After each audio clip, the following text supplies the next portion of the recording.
agus fáilte go trí seascad den program ag BBC ALBA a bhí sa brún is an Boireannaich ingantach ag cría spórs na ban an ALBA. Is me Iona Ballantyne agus mí toirt go bhfuil sé úr eile choilrúm san stiúdio an teachcinsa lech Glasgow City Hayley Lauder. Program na heiche noch, bhí me hínis Hayley súlaráis seachcún nach eile an san SWPL. Ha trí seascad a siúil go tua gus barach ainamach me géon Boireannaich Grampian, agus ha Jenny Holl a géisi goin mu bethe mar pílad para rothadach an rothadach fretain. Hayley, welcome to the program. Thanks for having me. We finally got you on in season 2. So there is actually a lot to talk about because it's your first time on the show and you have had a very long career so far, still going strong, which is good to know. But actually, even just take us back to the start about you and your love of sport and how football came around in the first place. It was just really at school. I just played with my friends. That was how it started, and my dad was always into football, so I went along to games quite often, but I didn't actually start playing for a team until I was 14, 15, which nowadays is probably really late because there's like academies from under 6, do you know what I mean? So yeah, I started playing then, and I just love it. I just love sport in general, and I just chose football, and that's what I've stuck with. What about, we were actually talking a wee bit off air there, what about role models growing up in football and in women's football? Because at that point there really wasn't much to look up to, was there? Well, there was role models to look up to, I just didn't know about them. It was, I think, like I was saying, we got the FA Cup game once a year on the telly, and obviously Julie Fleeting would be playing in that, and that was a name that did stand out to me and I knew, and she was the real star, but I think it wasn't in the media, it wasn't reported about.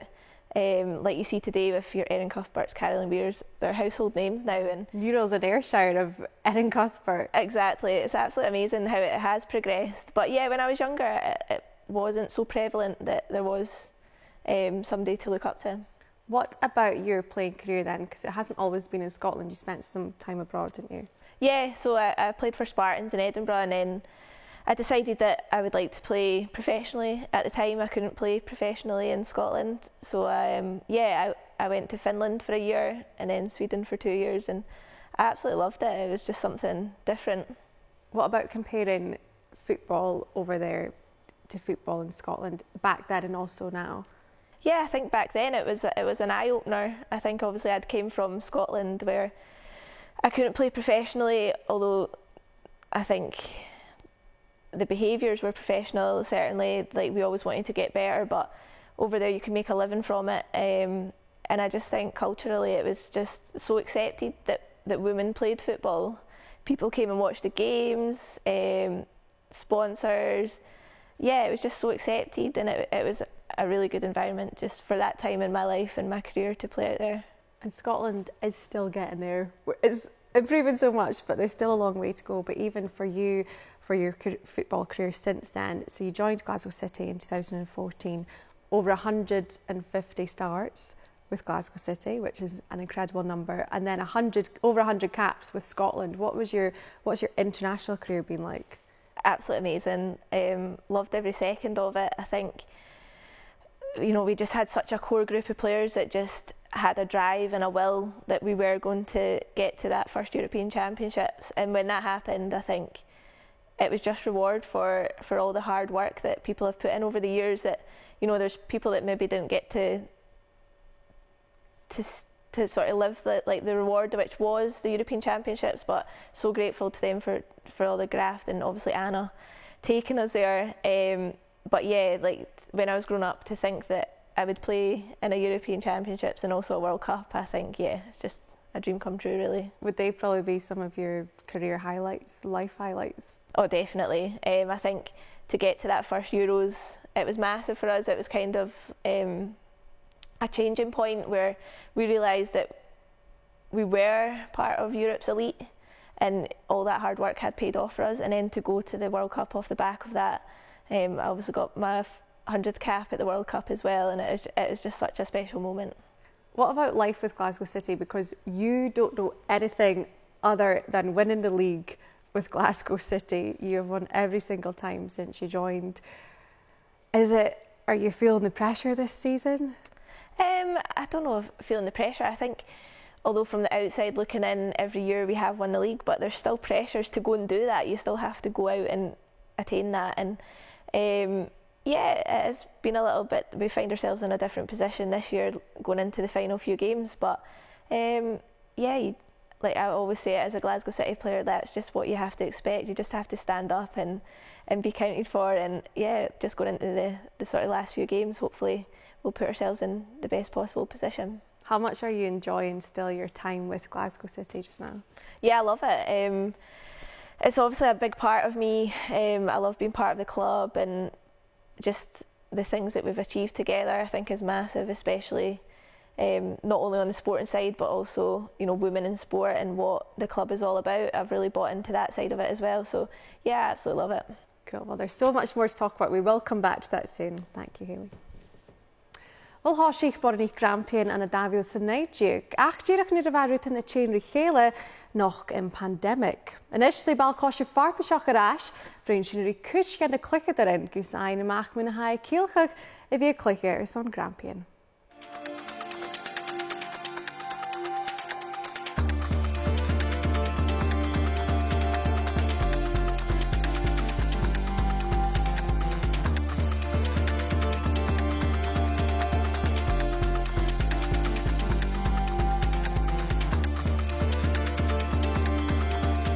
Beic an Cluinnidh yn y ddas, Boireannaich Boireannaich Grampian ydi Hayley, agus fad y gamas it barach hormynus on bal cosio farpaseach o chloich, do Cluinnidh agus Boireannaich an the skira o Birmingham. Grampian started from my dad, George Duncan, in about 2019. We just started our season just before COVID hit, so we literally had only played like 2 or 3 games. We are now in Championship North, which playing against teams of quite a high standard this season especially. It's came from one ladies team to now there's over 170 girls affiliated with the club, so it's grown massively in the past 2 years. It's really good for the community. You know, it's got such a massive group of girls now involved in the club, and they're always trying to progress the girls forward. You know, they're always giving opportunities for girls to come and play at a higher level or, you know, above their age group. That I just feel like it's great for the community. It's great for girls football in the Northeast, you know, to have this type of club. This is my first season with Grampian and they've welcomed me in with open arms. We'll all share the same passion. We'll have a laugh as well as it being serious. Oh, it's absolutely brilliant. I've had 15 years out of football, and with the social aspect, getting back into football, absolutely love it. Grampian's an amazing club to play for. A Grampian it comas a horst de Boireannaich was stocha smúnichig gur an a laich yn cluicheach gesiachad. Corm a bhí mar farste cluba còirsnach agus bhí cluiche game either velat h-amasail. Yeah, definitely. A lot of the girls, we've all played together for years at various clubs. So especially when we're going on road trips, like sometimes it depends. Some games we'll get a bus and things like that, and obviously it'll be the usual banter on the bus. It'll be all fun and games, especially on the way home. We're all team players, and we're all friends out with Grampian Football Club. Grampian's like family to me, and the team, all my teammates will say the same. It's the people you spend most of your weekend with, really. So it is really good. You get most of your friends from football. Most of my friends anyway are all from football nowadays. You know, for me, Grampian kind of got me back into playing football because I'd stopped for a while.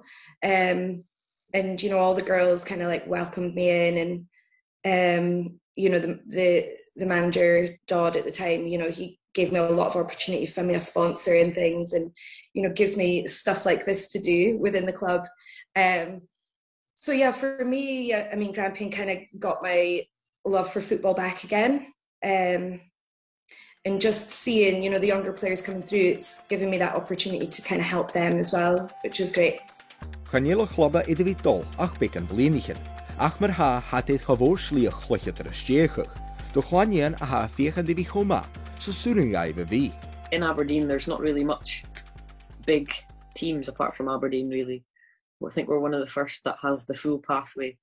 And like, for myself anyway, being the coach of the under-18s, I hope that in 2 or 3 years they will be playing at the highest level for the Grampian Ladies.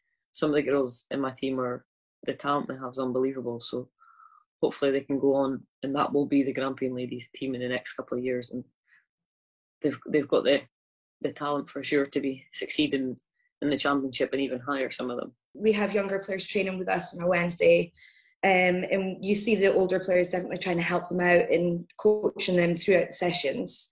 So yeah, it definitely gives it a bit more of a purpose, you know, because I guess for some of us it is now just for fun football, but yeah, seeing the younger players, it's in knowing what they can go on to achieve now, you know, I think it gives us a bit more of a focus for playing with Grampian. Hanna cluicheadair yn Albannach àrd-amasail Grampian fiechan di taich gehorch gan iawing na boige. Leis na chil am na bear eile iawn son Iona Ballantyne and the balcoshin in ban. Oh, absolutely. It's a huge difference for me coming back.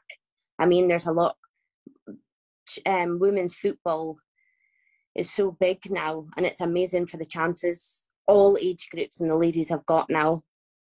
There was nothing for us before. Like we got none of the opportunities that they get now. Like it's so big now that it's unbelievable. Like when I played, nobody really cared about girls football or women's football. Like I played for Aberdeen when I was 15, but it still didn't really mean anything to a lot of people.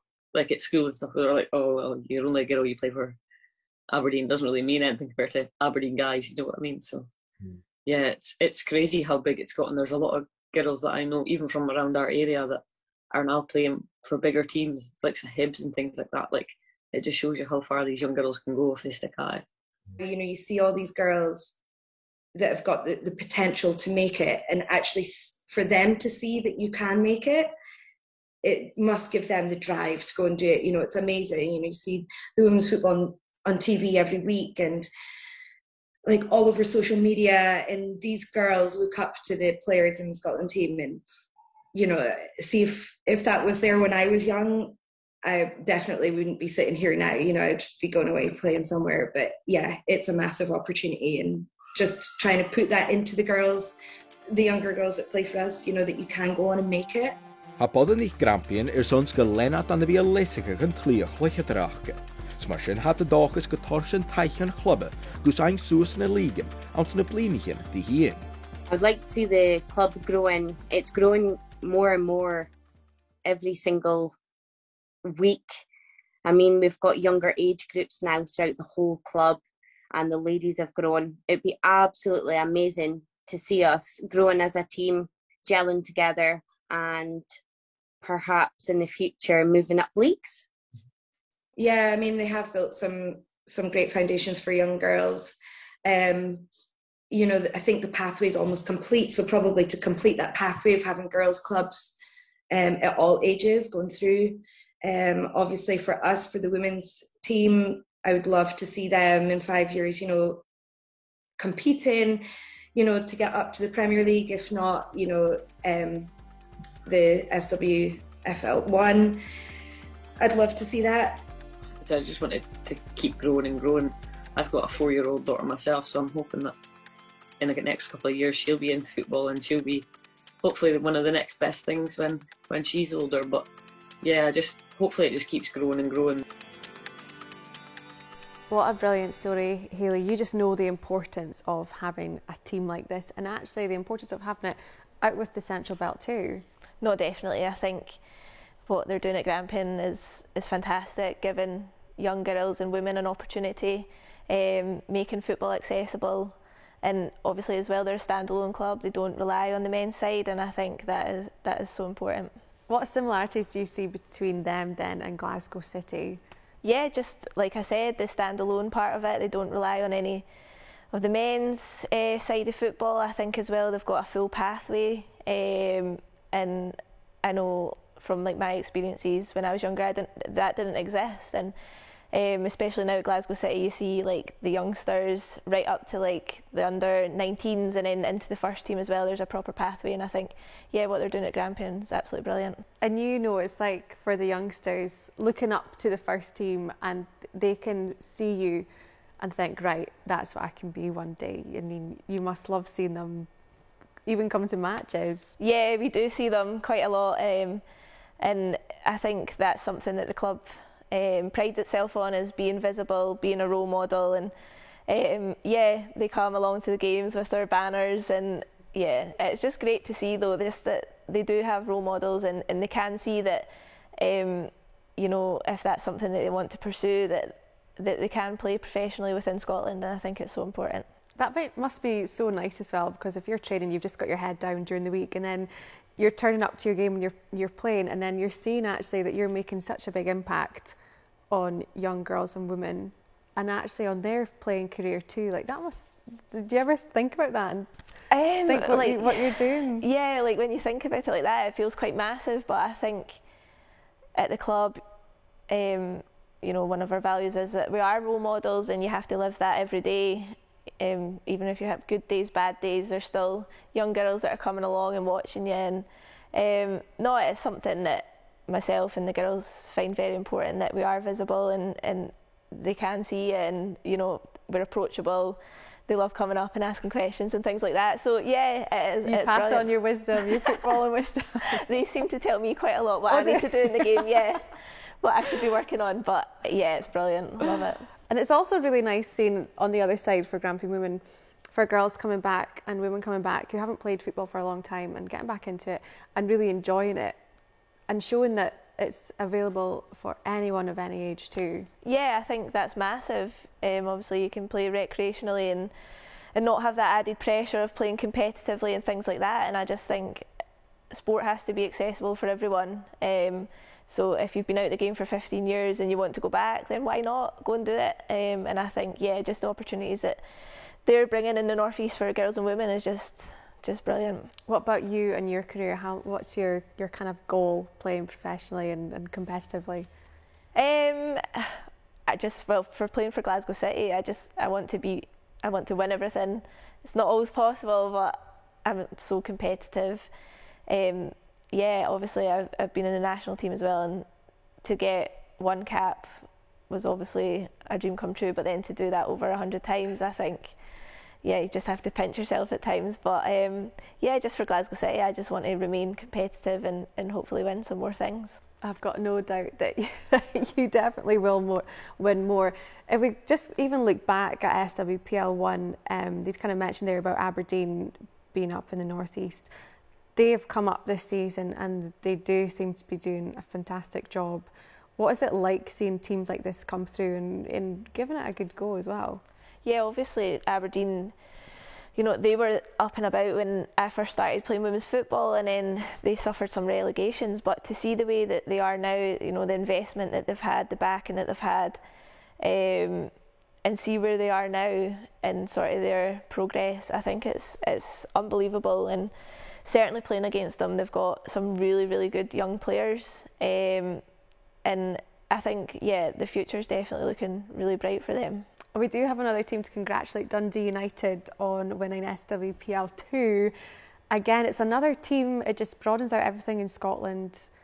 How good is it to see that and hear that news? Yeah, brilliant. Congratulations to them. I think, like we were saying, at times it can be a bit central belt heavy in terms of locations of teams and opportunities. So I think, it's massive. It has to be accessible for everyone in Scotland, and I think just adding in more teams within the league certainly does that. Brilliant. Much more competitiveness. Definitely. I think they've shown this year that they've done really well in SWPL 2, and I think they'll certainly be a good addition. Bring it up to the top flight, that's what I want to see. Thank you, Hayley. Albannach Jenny Holl toirt ag Academy àrd-amasail fretain. Ach yn a hannig yn tawmers o'n cluicheadair arst, chai corm tanneach a hannig shingi, sgab rwy ach leim.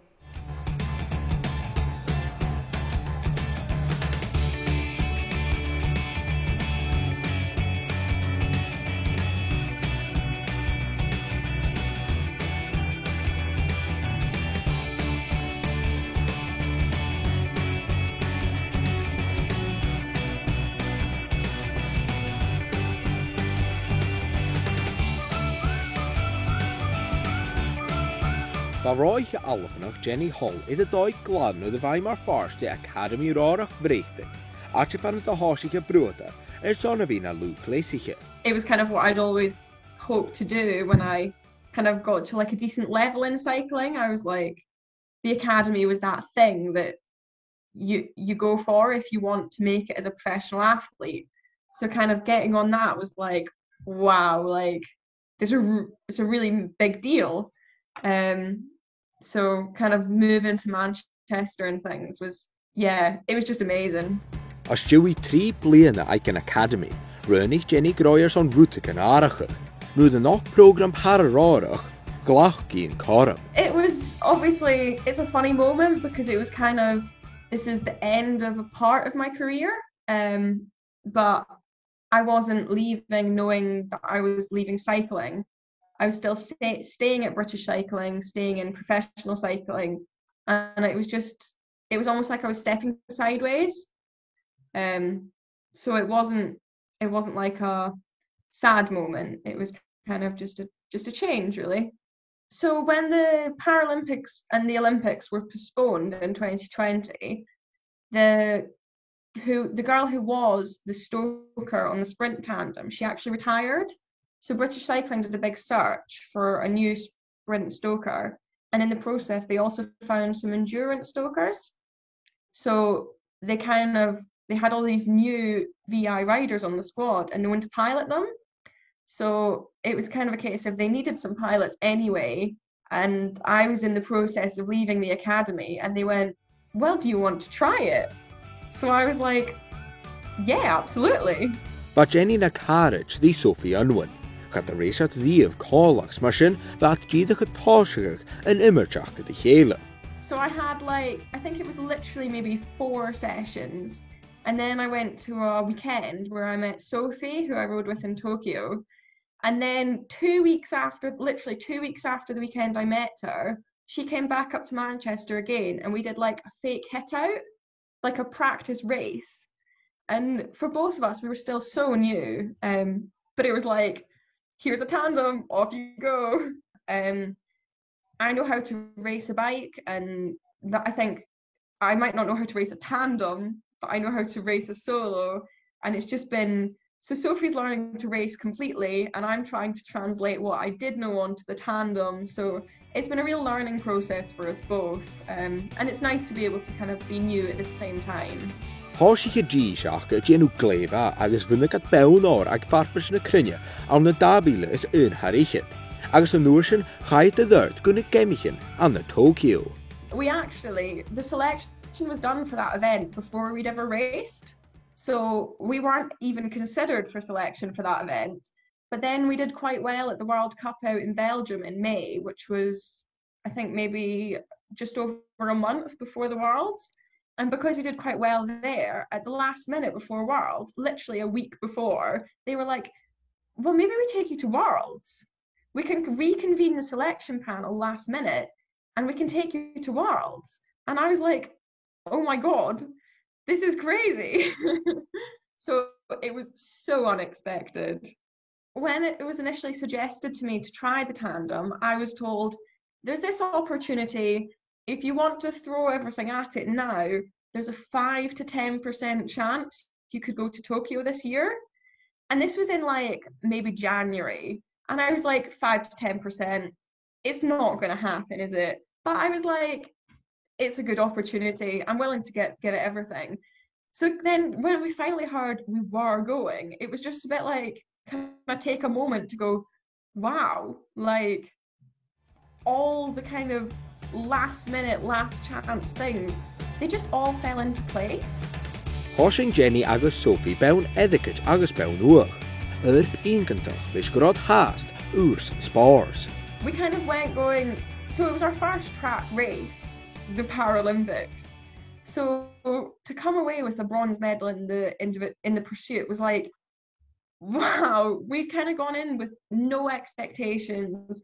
In a way, there was no pressure because no one knew what we could do, which I think was a really nice way, because pressure at the Paralympics would be huge, I imagine. So we got really lucky in that sense. And then when we transferred over to the road, there was obviously a little bit more pressure because we were world champions at that point. But still, there was kind of, it's our third road race. we've still got a lot to learn. So to be able to come away with a silver medal, and that was really amazing because it was such a hard race. Probably the hardest race I've ever done, and there's been quite a few. Son grisiach, chláir a dí seach go anúneas luaide díobh san toirt na Grampian. A fácail Jenny go má misneachal, son échgin tégú to gad Cluinnidh san nám de teach. Son táirseach haig gamas, barach bhuí. The time we did, we were obviously off quite early in the kind of seeding in the pursuit. So the time we made was at that point the Paralympic record for about 5 minutes until someone came along and beat it. But to be able to come straight into the track with that, with kind of no experience, was amazing because it kind of goes, well, if this is our starting point, where's our ceiling? Which is going to be an amazing one to see over the next few years. And other events too, like the time trial. We didn't do that great in the time trial in Tokyo, but it's somewhere that we've got a lot of room to improve, which, yeah, it's just so positive, looking forward to the next few years. We came away from Tokyo with 2 medals, silver and bronze. If we can come away from Paris with 2 gold medals or more than 2 medals, I think that would be the big target. But in the meantime, in 2023, there's the UCI Cycling Worlds held in Glasgow.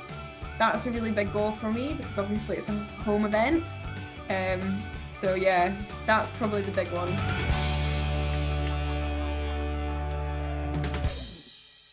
Hayley, some people are just meant to be for each other, and you can tell that these two are a match made in heaven because things just keep going well for the two of them. It's a totally unlikely partnership, and now they're kind of taking over. I know, it's absolutely incredible for them to be such a new partnership as well. And I think Jenny said there that it was 3 races and they were world champions. So I think, yeah, it's incredible. And the enthusiasm she speaks about, I think, yeah, the story is just unreal, to be honest. And it's a really selfless thing to do. She wanted to just leave the sport, and then actually this came along and she now helps somebody else with their goals and their aspirations, but also achieving so much for herself at the same time. Yeah, of course. Yeah, she was talking about going away from the sport, and then she had this opportunity, and I think the partnership that they have, they've brought each other so much success, and yeah, I think the world's the limit for those two, to be honest. I think they'll go on to achieve so much more together. Well, hopefully, because even, just taking home a silver and a bronze from Tokyo 2020, they've got their sights set on Paris, 2 golds. You kind of have no doubt that that could happen. No, absolutely. Obviously, like I said, for such a new partnership to be so successful so quickly, obviously Paris has given them a little bit more time to work together. So yeah, I'm not doubting those two at all. What about even just watching that feature and taking it out of similarities you can see with sports, just even about how much she loves what she's doing now? Yeah, you could absolutely see the enthusiasm she had, the way she was speaking about it so positively. And yeah, just that, you know, she was going to step away from the sport, from cycling, but she found a different pathway, and I think that is so important that, you know, one thing might not work out for you, but there will always be something else, and she's certainly found something that drives her on. It's really interesting kind of hearing you say that, and actually hearing Jenny too, because even just this week, Ashleigh Barty, world #1 in tennis, 3-time singles Grand Slam champion. She's only 25 and she's announced that she is stepping away from the sport. It takes a lot of courage and a lot of bravery to do that, especially at a young age in her career. I mean, even on that news, what do you make of that? I think, like you say, it's brave, because people think, oh, she's one of the best tennis players in the world and she's achieved great things, so why does she not want to keep on doing that? That's what, from the outside, people probably think. But for her, you know, she's lived that. She's lived that every day. She's worked so hard to be at the top of her game, and for her, she's made this decision now to take a step back. And yeah, I think good on her. I think, like I say, people might think, oh, why does she not want to continue? But she's obviously doing the right thing for her, and she's looking to find something else that spurs her on, and she has a real enthusiasm for. Yeah, totally, because you can actually, in her statement, she said, I know that people may not understand it, I'm okay with that because I know that Ash Barty, the person that has so many dreams she wants to chase after that, don't necessarily involve travelling the world, being away from my family, from my home, which is where I've always wanted to be. She said, I've given absolutely everything I have to this beautiful sport of tennis, and I'm really happy with that. I mean, even for you lived away to kind of pursue your goals too. Do you kind of relate to what she's saying? Yeah, absolutely. I think there are sacrifices, if you want to look at it that way. Maybe that's not the right word, but there's things that you have to give up in order to achieve your goals, and it can be a lonely place, sport, especially for somebody that plays an individual sport. Obviously I have my teammates around me and it's good crack, whatever, but I think, yeah, like, she's obviously tired of what she's been through, however good it was, and she has lived it, and I think good on her. She's recognised that in herself and she's looking out for herself, and I think, yeah, power to her. Absolutely, it's really interesting to hear. Thanks, Hayley. But actually, if we just move on for the end of the show back to SWPL 1, how are you? Just tell us, how are you enjoying the competitiveness this season? I mean, every week just feels like games could go anyway, and actually the results are much tighter this season too. Yeah, they are, and I think that's good for the league. It's good for Scottish women's football. But yeah, every team is competitive now. I think you see that in the scorelines and in the performances across the board.